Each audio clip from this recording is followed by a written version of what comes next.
आपल्या पुणेकरांच्या सारखं नाहीये ते. जे आपण कसं तू जेवूनच आला असशील, सकाळ झाली म्हणजे तू नाश्ताच करून आला असेल. ते गमतीचा भाग जाऊ द्या, कारण मला पुण्यामध्ये राहायचं आहे. दोन दादा म्हणल्यानंतर चंद्रकांत दादांना अजून आमचे पुणेकर मुख्यमंत्री मध्ये कोल्हापूरचे समजतात, ते पुण्याचे वाटतच नाही. ही सलग काय अडचण आहे, त्याच्यात जरा तुम्ही लक्ष घाला हो देवेंद्रजी. तुम्ही सगळीकडे लक्ष घालता, इथंच लक्ष घालत नाही. विशेष उल्लेख करावा असा वाटतो जेव्हा ते भारतीय भाजपचे राष्ट्रीय अध्यक्ष झाले, तेव्हा त्यांनी डाव्या विचारसरणीचे ज्येष्ठ नेते ए.बी. बर्धन यांचे त्यांच्या कार्यालयामध्ये जाऊन आशीर्वाद घेतले. आदरणीय शरद पवार साहेबांच्या ज्येष्ठ नेत्याचा विकासविषयक सल्ला ते खुलेपणाने घेतात. त्यांच्यातला हा गुण म्हणजेच महाराष्ट्राच्या मातीचा संस्कार आहे. हा विनय, समजूतदारपणा आणि सहकार्याचा धागा जपणं हे महाराष्ट्राचं खरं खुरं वैभव आहे.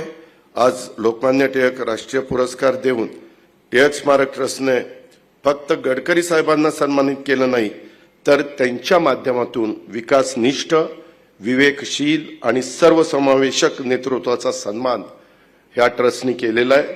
या पुरस्काराने यापूर्वी अनेक थोर मान्यवरांना गौरवण्यात आलेलं आहे आणि त्याच परंपरेत आज गडकरी साहेबांचा समावेश होतोय.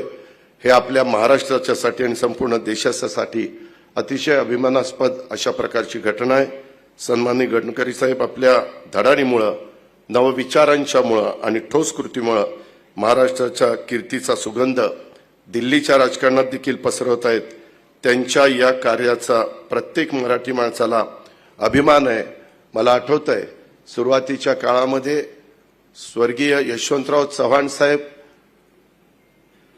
दिल्लीमध्ये असताना महाराष्ट्रातल्या प्रत्येक माणसाला आपला माणूस दिल्लीमध्ये असं वाटायचं.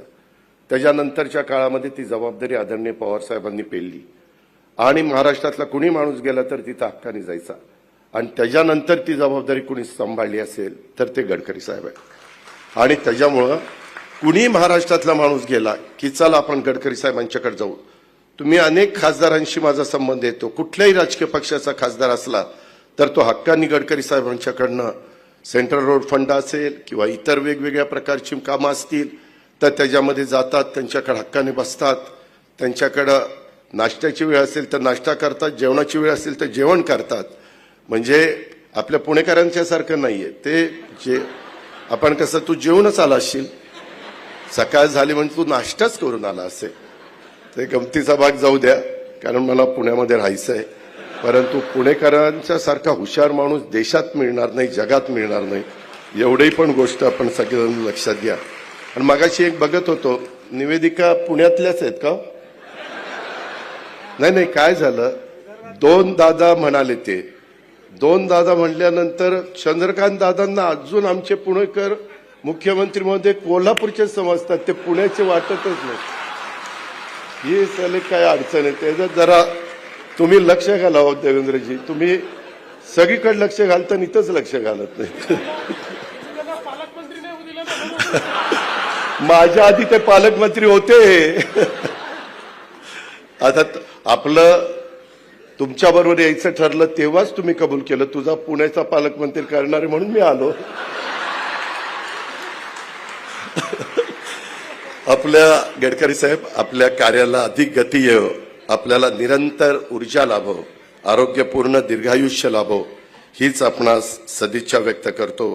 पुन्हा एकदा व्यक्तिशः माझ्या वतीनं, आपल्या सर्व सहकाऱ्यांच्या वतीनं गडकरी साहेबांचं मनापासून अभिनंदन करतो.